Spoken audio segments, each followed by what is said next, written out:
All right, guys. This is Chris. I'm Angela. Spice O Life. Yep.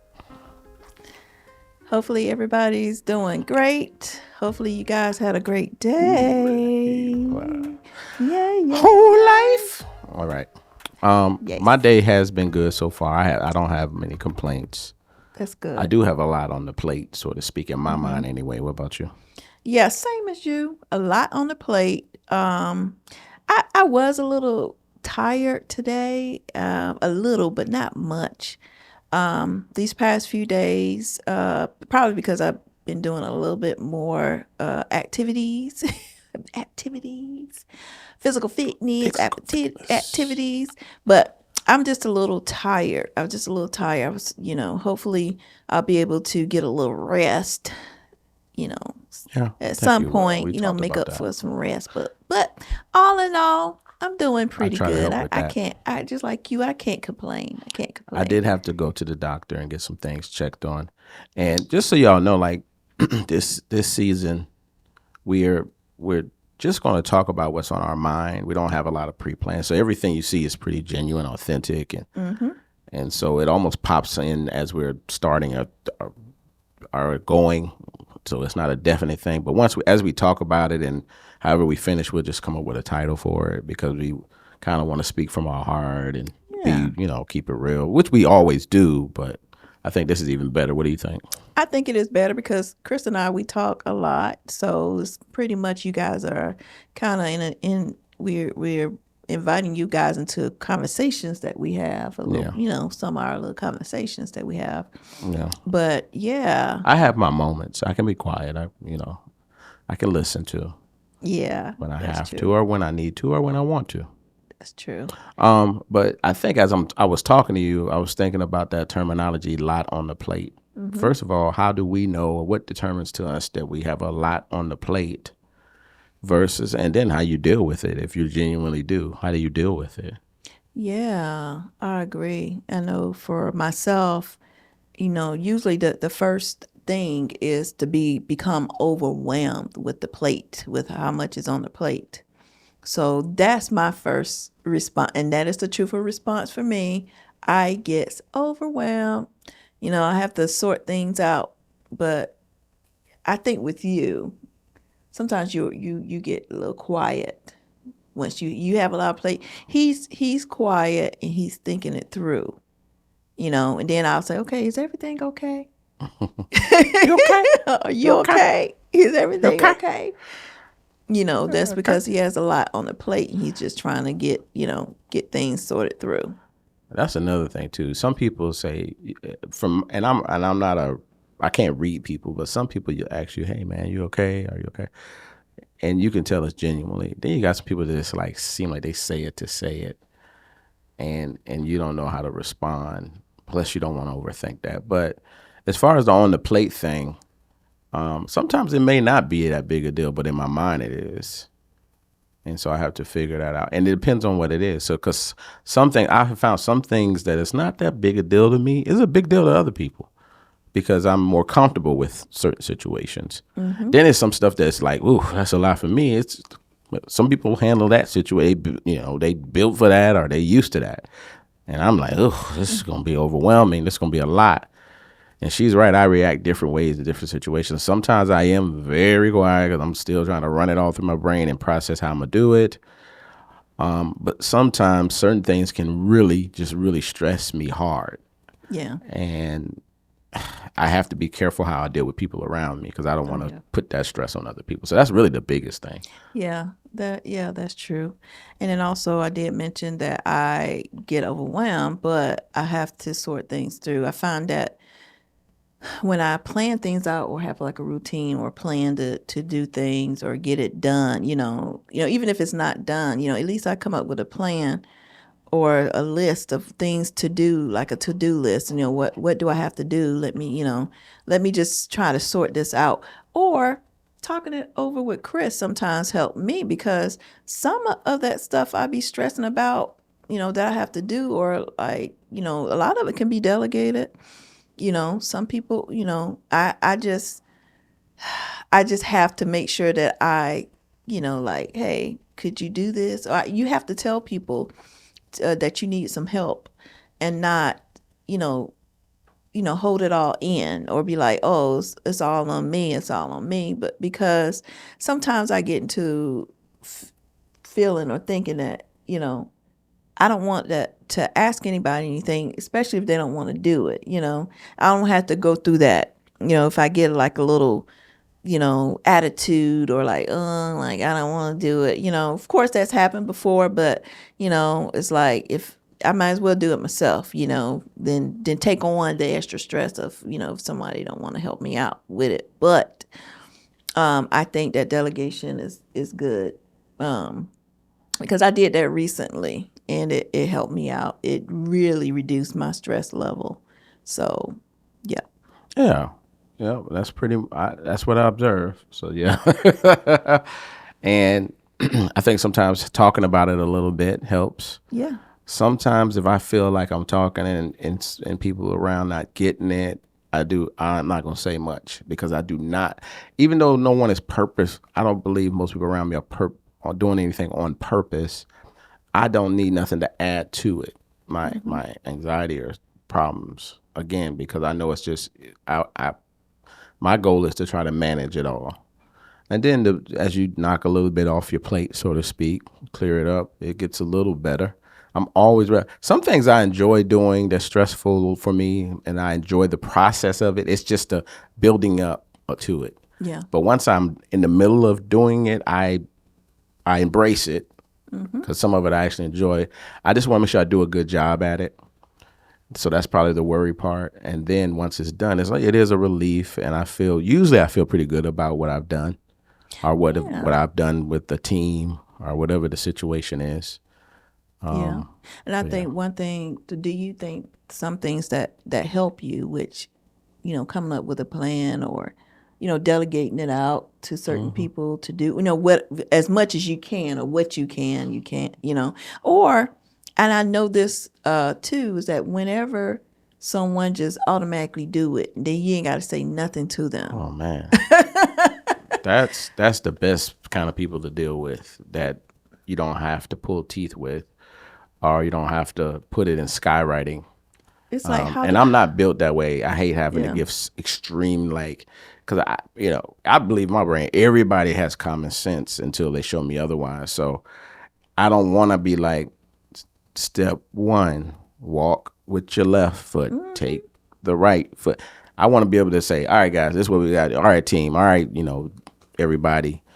This, all right, this is how it's gonna go. You this, you that, and and then we go. I don't want to have to be like, can I? And you have to get more minutia, 20,000 questions. I don't mind questions. Hey, Q&A is fine. I love Q&A. Let's get it all cleared up. But sometimes you get asked questions that you've either answered before, or it's like, what is the connection to that? Like, how is that question even important to what we're doing? Kind of question. Why are you doing this? Yeah. Why you have to do this? Yeah. Well, I'm gonna say this. So yeah, Not having to say anything about certain things that have to be done. Let's just say around the house. Let's just take it up. Let's just go there. When you got things to do around the house, and a mature person, automatically goes and just do it, or they know that, hey, this is such and so's day to do this, or they'll do it for them. That is a mature person, someone that's going to brighten and nice someone's day. You know what I'm saying? It's just a kind thing to do too. Or you walk in like, oh man, okay, I was going to wash these dishes, but somebody's already beat me to it. Thank you. Hello. Or, Hello. hey, Thank you. I was going to wash these clothes, but hey, whoa, whoop-de-doo, look at here. They're clean and they smell good too. So good. When you have those things that happen, that brightens your day, but there's a lot on the plate, and there are other things that you can't. But that push aside, okay, now that's done, now I can concentrate on other stuff. So yeah, I like that. I like when somebody does that too. And a lot of it too has to be patience. Yeah. And also, I'm not a tit for tat person about stuff, but it's easier for me to help you cleaning off your plate if you help me clear off mine. And of course, we're not speaking literally. We're speaking. This is all. Of course, everybody knows this is Yeah. kind of from a work perspective or helping perspective. So yeah, if somebody like helping you, that you don't have. It's not. They didn't make it a big deal. Yeah. Anybody that makes it a. This is my pet peeve. So it's something they got to get done, and it's for the good of whatever has to get done. But they see it as they got to do it for me. First of all, don't look at it as you have to do something for me. I'm just the one that have to be in the leadership role, or the one that has to take the lead and get it done, get it delegated, get it all of us work it out. But when you have to, when that other person have to get something done, they're gonna want me to be a part of whatever they're trying to get done too. My Yes. insight, the expertise, work, whatever it takes. So I am a big believer in like it's difficult. It's harder for me to be involved in what you got going on when you kind of wasn't. Not only did you not kind of be a part of the team of help getting things done, but you made my life probably even more difficult, Yeah. and that's hard for me to be connected to some situation like that, a person like that. I'm not Yeah. saying I wouldn't do it because sometimes you got to do something because it's just who you are as a person, and so you do it. But at the same time, it's like, how do you let a person know? Or how would that person ever learn that that's not a good way to be, in my opinion? Because I'm not going to argue about it. I'm not going to go back and forth about it with this person because they won't get the point. Well, if you stop helping them and you help others, the ones that help you, they'll see it. But see, That just depends on how close you are, well, depending here's on the who it here's the is. reason why it's slippery slope because of one person within the group, maybe the person that's having to take the lead is doing it. You want to help them or teach them a lesson. That's going to still impact others that's trying to get it done too. So it's like not fair to everybody. That's why it's like a difficult thing. Yeah, And I that's can why see that. sometimes, even though I don't want, I still just do it anyway because it's about the team, not that one. I would use the word whack person. I'm a team. You know me. I've always been team thinking, team oriented. Yeah, you have. So yeah, so that's always been a battle. So what I usually try to do is first try to figure out a way to respectfully have a conversation with that person about, did you notice, yada yada yada, this some situation versus that situation, and try to get it cleared up like that. And if that turns a little sour, then I kind of move on to the next step of what you said. Yeah. What you said maybe. Yeah, but sometimes when I'm vocal about stuff, I have to really seriously just stop myself in my tracks because, I grew up being, I mean, either quiet if I'm quiet, but if I have to say something, it may not come out the way I would like for it to come out. And I have to like, okay, did I say that the correct way? Did I use the correct word? Did they understand what I said? What's up? Because sometimes I'll be talking to some family members and they'll look confused, like what is she talking about? Yeah, What so is that going which on? explains a lot of sometimes the communication because Yeah, you're either going to be really, like you said, low key or quiet. yeah. But I think just from because of what you described, from my observation, you can go to like tact is out the door, and you just straight lay it out, and it'll be like, yeah. Well, Because of like you said, maybe you grew up a lot, in that situation where they ain't getting it. So I'm just gonna wait. I'm gonna eliminate the middleman. We're gonna get straight to the juggler and open it up and see what's going on. like what's going on?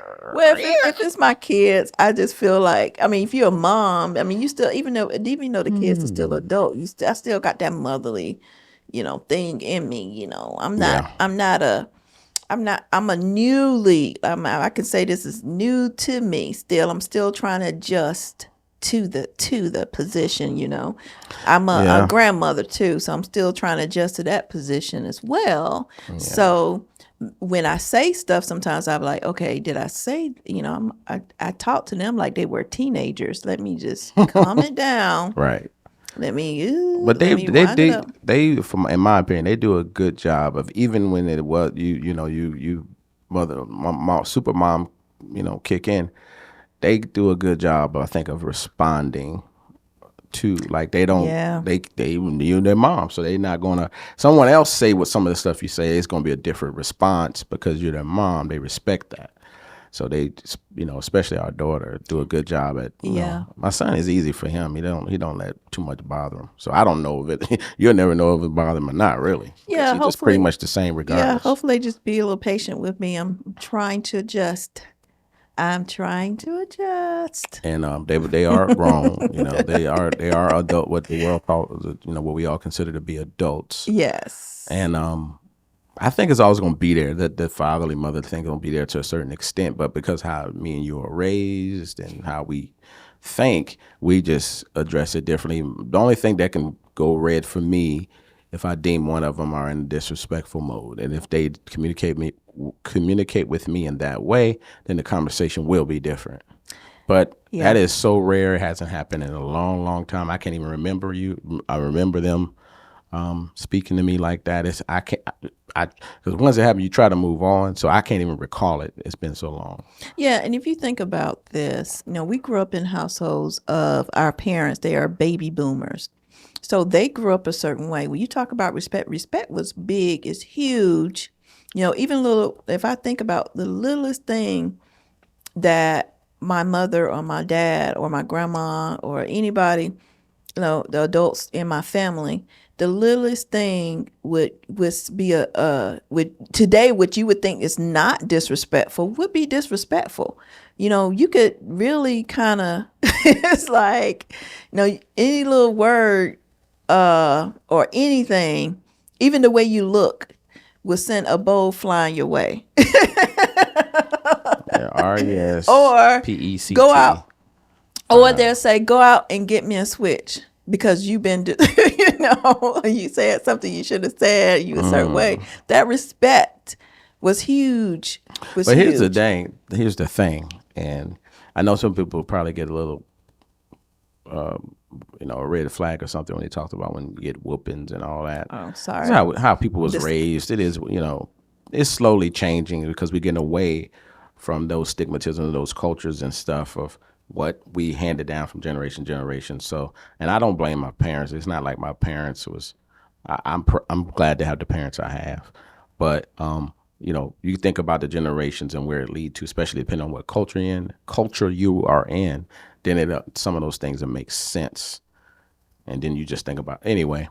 So I don't hold a lot of that against, but I respect both my parents. My dad rarely had to do anything, and I respect them. So whether I had got in trouble or got a whooping or beaten or whatever or not, they both taught me a good, to be respectful, and definitely to them, but overall. So you're right. You don't need it. You don't need to physically have someone, pop, but whether I did or didn't, I still learned the same from my mom and my dad, even if my mom whooped me a lot or whatever, or more than my dad, whatever the case may be. And I don't have any stigmatism or trauma because of it, because I understood as I got older. I got a bigger picture of everything. And then you look at what they went through, and then look at what their parents went through, and everything makes sense. And the one thing I can confidently say is both my parents did love me and do love me. yeah, our parents do love us, but it was tough. It was tough. It was tough back in the day. It was Sweater tough. weather. Sweater weather. Yeah, it was tough. It was tough, but But it could. And here's a But one as saying I'm most of it could say it could have been worse. yeah, but as an adult, you understand more, especially when you get your kids. You understand why your parents did. I mean, for me, I'm gonna just talk for me because everybody's household was different. But for me, I can clearly see, understand why my mother or why my father did what they did, certain decisions they made, and respect how they handled certain things. There's certain things I do, respect them for as an adult. Now, I didn't understand as a kid, but as an adult, I do understand now. But yeah, back in the day, growing up back in the day, there was it was a different time, different culture, different day. A lot of things that are, kind of, it's just different. Let's just say it's just different. There's so many things I could list it that is so different.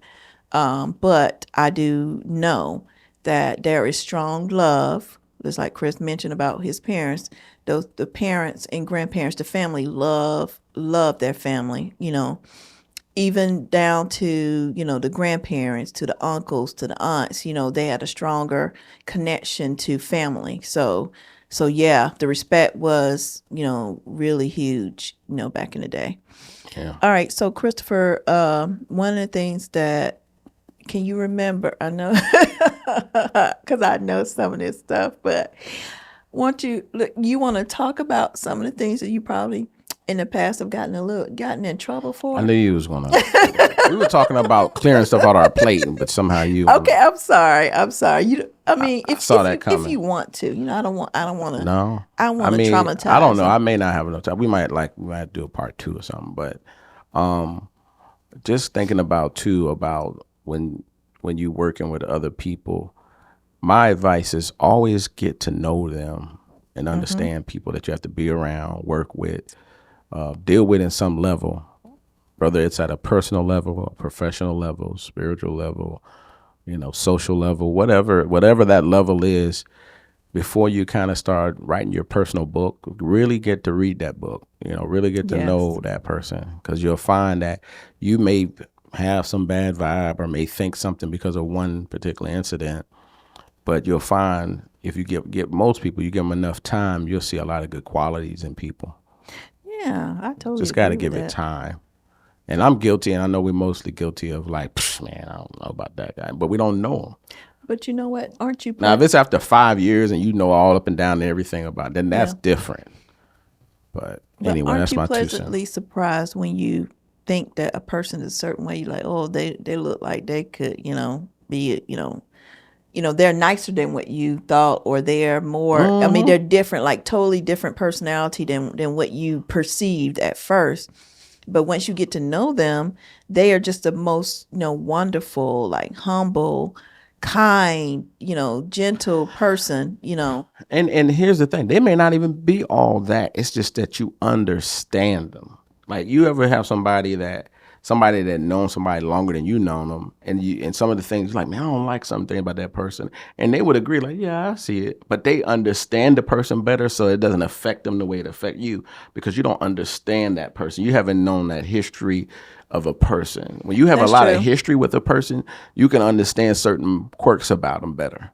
That's true. Like certain quirks about me, Angela understands it better because she has a longer history. Mm-hmm. Where somebody that just kind of met me be like, because What's up they with don't know him? the whole me. They just saw a Yeah. snapshot, What's up with Chris? and then that's all. I'm gonna take that, and that's the beginning and end of my book, and that's what they got.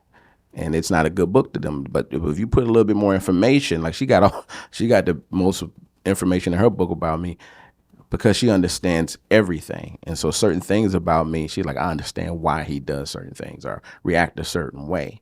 And that makes you understand people better. So it may not be that they the greatest or they most humblest and nicest and kindest. Some people are like that. And as you get to know them, some people are, they'll surprise you with something. Like, I guess to your point, they may be like, just do something like, oh man, I would have never thought. Wow, he is so nice. That is so nice. Somebody that, let's say, you thought was like, man, I don't know, they don't say nothing. They barely speak. Ask them for direction, they wouldn't even. And then you come in for, oh man, they somebody tried to break in your car and they took care of the problem for you and it called the police and everything and didn't let the people break in your car. You be like, that person did that? Yeah, they covered you. What? Yeah. So you just never know what's in a person and what all their personality is, just from a little examination. And most of the time, I'm gonna be honest, most of the time I find that if I get a snapshot of a person, I'm wrong. Yeah. Sometimes Chris do surprise me, guys. He do surprise me. I don't know what's going on, but sometimes he do surprise me. I don't know what's going on with Chris. That's a good thing or bad thing. You surprise me too, and I don't know what's going on. Life is like a box of chocolate. Sometimes Angela surprises You me. never know what you get. You know what? Every time I wake up, I really don't know. Sometimes I wake up and I get this cotton candy, Angela, cotton sweet. I got cotton candy, Angela, this morning when I got He up. She gets was so cotton candy sweet. Angela every Da, morning, da, so I da. don't know what And he's talking sometimes about. I get Yeah. up, she looking at me like I got poo poo on my face. Like I got green goo coming out of my head. Listen, you are asleep when I get up. So what are you talking about? Huh? I'm talking when I get up. Oh, I'm I didn't say when you get up. What? okay. You had to You get said that when- out there, so huh? when you get you up. are when I get up. Nobody said nothing about that. Listen, Somebody got to get up first. Anyway, when you get up, What? I'm sure you feel great or whatever. I know when I usually interact with you, most of the times you're cool. Most of the times, I'm cool all but the you time. okay in your mind? So I know I'm not even cool all the time. I'm Well, just okay, realistic. I would say this honestly. It just depends on what kind of day that I've already had. You know, sometimes I'll spill the Sometimes beans. you wake up on the wrong Oh, side of the bed. Christopher, this is what happened today. Da da da da da da Your da. dreams can mess up my day because you'd be like, man, I had this crazy dream, Chris. And then if I happen to be in it somehow, that's it for me. Bad day. Usually half of the day I got to get you straight. I got to spend my half of the day getting your mind right. Yeah, you're not really much in my dreams. What? I should I be be in all having your dreams. Listen, I have these deep dreams that's beyond, what I can Christopher. dream If he's about in it, you. he's You know how to no, do it it's not right. like a significant. He's not playing a significant role in the Like dream. on what's that old Wayne and thing? Message. I just pop in like a postman. Message and then leave off the side. Hello, bye, and I'm gone No, like a chibi or something. no, it's not. It's not that. It's just like it's like a everyday thing. But I'm just saying. I've told you about some of the Man, crazy could you dreams I imagine if I had. told you that, Anthony? You don't really be in my Yeah, dreams. I be dreaming about no, all kinds of amazing listen, things, I've and told you're you, not in there. but I've told you about my dreams. So you've Usually, you heard about tell my me. dreams, but you are. I would say this: if he's in my dreams, we're together in it, but it's not a significant. Like he's not the significant. Like I'm in a dream trying to find something out. It was some deep stuff in a dream that I'm in the dream, and then when I wake up, I can remember almost the whole dream, and that's Yeah. crazy. So if he's in it, he's like either with me and we trying to figure out. I mean, it's not like me and him are conversating enough, or he'll whatever. But it's in my dreams. If he's playing a significant role in my dreams, You're mad at me. I don't know. I don't know if I ever No. been mad at you. I've been in your dreams before, and you told me about it, and you said something I did that's ridiculous or something crazy. Oh, like that you was a took long the time car ago. or something. That was a long I mean, time I ago. don't recall, but usually, if you're upset and I was in a dream, it's because I did something that I would never do in life, but somehow I did it in your dream. Okay. But it's very Anyway, rare. You're right. It doesn't it's happen rare. often. It's very rare. But And sometimes he I just want to let you know remembers. reality. He Sometimes we all remembers, wake up though. on the wrong side of the He bed. remembers. Sometimes. No, I don't. I don't remember what it was. No, I'm saying you remember that there was a dream like Of that. course, it happens. Sometimes I deal with sometimes. It's happened with me. I'm Okay. keeping it real. I be When keeping it real goes wrong. dreaming. All right. So anyway, yeah, we'll talk a little bit more about what happened. When Chris did something wrong or whatever. What mom and daddy did. I guess we'll have to do part 2 or something. Yeah, So, he has some funny. this is Chris, and this He has got been some funny the stories Spice. coming up next. So make sure you watch, everybody. Okay. Thank you for watching. Life. Bye bye.